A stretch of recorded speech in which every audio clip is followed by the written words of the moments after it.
As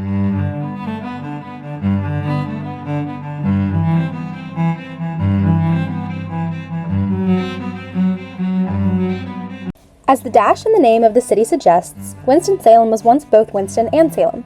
Here you can see Salem's Main Street in 1866, long before the merge, followed by Winston's Trade Street in 1890. Trade Street was a retail center for the region, especially for tobacco.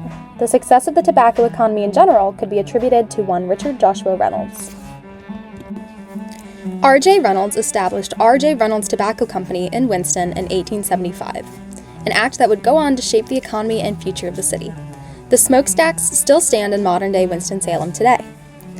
The economic boom brought interest in connecting Winston with surrounding cities, which began with increasing transportation. Reynolds established the Winston-Salem Street Railway Company in 1889, leading to the first streetcar in the city a year later. Streetcars ran in the city for about 45 years before switching to buses. The use of both streetcars and buses led to an expansion of the urban area and suburbanization, as well as the merge of Winston and Salem in 1913. However, along with the transportation, Catherine Reynolds played a major role in suburbanization.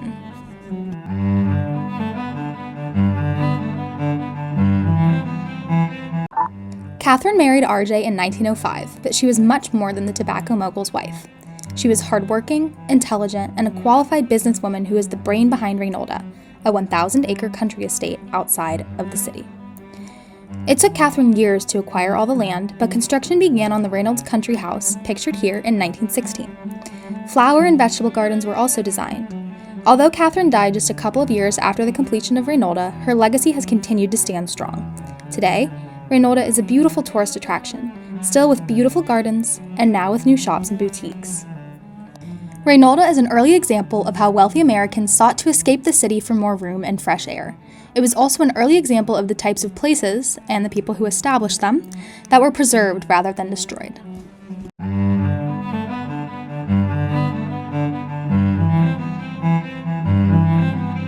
Back in the city, and a couple of decades later, things were beginning to change. Even though there was a declaration in 1935 that Winston-Salem had no slums, by 1951, a couple of years after the passing of the 1949 Federal Housing Act, the Board of Aldermen had approved the creation of a redevelopment committee to clear slums such as the one pictured below. Slums in Winston-Salem could look like this, or they could have any of the following elements: exposed wiring, a bad foundation, or even just be placed on a small lot. Whatever the reason, by the 1960s, the Urban Renewal Project East Winston General Neighborhood Renewal Plan, or East Winston GNRP for short, had been approved. The East Winston GNRP covered over 600 acres of Winston-Salem that had been declared blighted, and was split into 4 sections, each with their own goals. This land was almost entirely residential, but was intended to be repurposed for parks and recreation, a hospital, an elementary school, and more low-income housing. On September 13, 1961, the East Winston GNRP officially began when Mayor John Surratt, pictured here, broke ground on the demolition of a worn-down home in East Winston. The East Winston GNRP largely accomplished its urban development goals, resulting in the construction of the Forsyth County Health and Welfare Space, Kennedy Junior High School, and the construction of a large portion of I-40. However, this project also had a devastating effect on the community residents forced to relocate. It also continued to serve as a model for continued urban renewal in Winston-Salem, encouraging projects decades later. The following clip from this 1973 video still talks about blight. Urban blight had stung hard here, and there was little hope for rehabilitation. The planning board certified this ugly block as a renewal area to start from the ground up. It became known as the Church Street Project.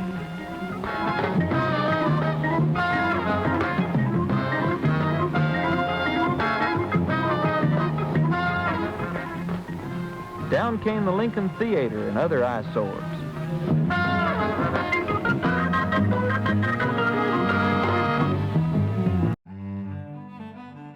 The Lincoln Theater was one of 3 African-American theaters in Winston-Salem at the time, but was demolished by the Church Street Project, as seen in the video.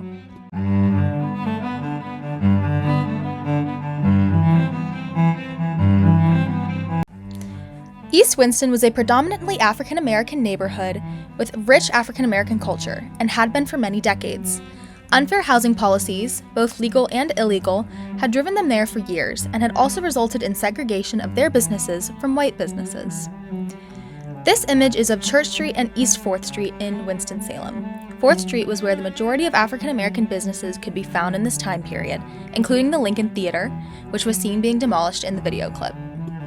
When urban renewal began, it destroyed culturally significant African American neighborhoods, which were left with little assistance relocating and a broken community. Some estimates say that up to 100% of the people who relocated due to the East Winston GNRP were African American, and yet the majority of people making these decisions were white men. Still today, East Winston has higher percentages of poverty and lower percentages of home ownership than the rest of Forsyth County, and also has higher concentrations of African Americans. This is especially true when looking at the differences in demographics and socioeconomic statuses that Route 52 causes.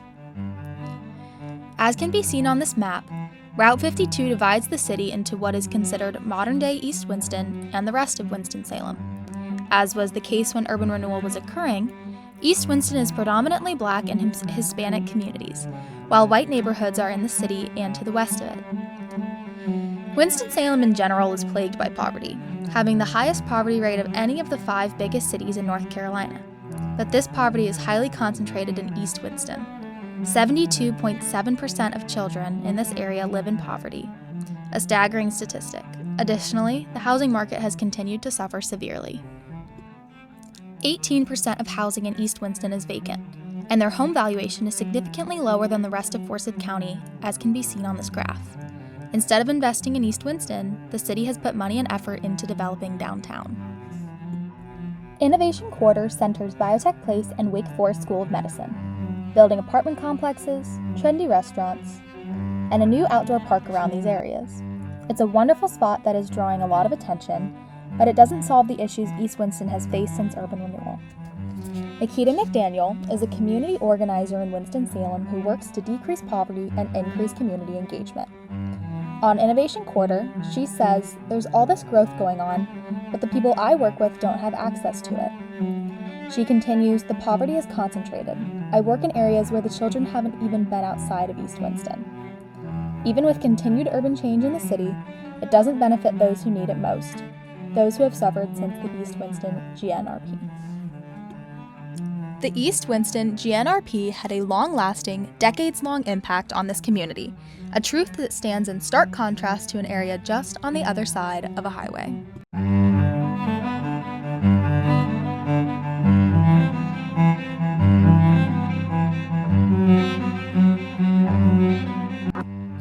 Old Salem was another neighborhood in Winston-Salem, but its demographics and its fate were very different from East Winston. Concerned about urban renewal, Old Salem Inc. was established to help with enacting historical preservation litigation. Old Salem was the first historic preservation district of its kind in North Carolina and acted as a model for the rest of the state. It responded to threats of urban renewal and destruction with organized, vocal protests, dedicated volunteers, and excellent organization, all things that were not present in East Winston and likely would not have been respected even if they were due to the demographics of the area. Old Salem Inc. was officially established in 1950, but concerns about historical preservation had been voiced years earlier as well. The following is a video clip where Ralph Womble, the grandson of Ralph P. Haynes, who was the former vice president of Old Salem Inc., reads a speech his grandfather wrote in 1961, around the same time urban renewal was occurring in East Winston. This heritage of industry, architecture, music, culture, and religion we would preserve and restore as a memorial to those messengers of peace that the generations to come may learn and profit from the past. To this end, Old Salem Incorporated was organized in 1950, and in those 10 years, at an expenditure of about $1 million, we have operated, acquired numerous properties, moved over 40 non-conforming buildings, and completed 13 major restorations.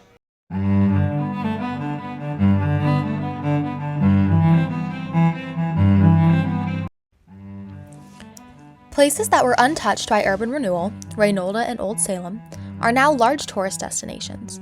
Their historical preservation has brought the city a lot of economic prosperity and travel interest. Meanwhile, East Winston has experienced economic hardship, a struggling housing market, and a negative reputation since the East Winston GNRP tore through. So much of urban renewal, not just here but across the United States, was driven by racism, discrimination, and what was perceived to be a lack of morality. Making decisions based off of these subjective concepts has had extreme, long-lasting consequences for the city's economy, its residents, and the area as a whole. Old Salem wasn't razed, it was restored, and is now a vital part of Winston-Salem's culture. What may East Winston look like now if it had had the same treatment?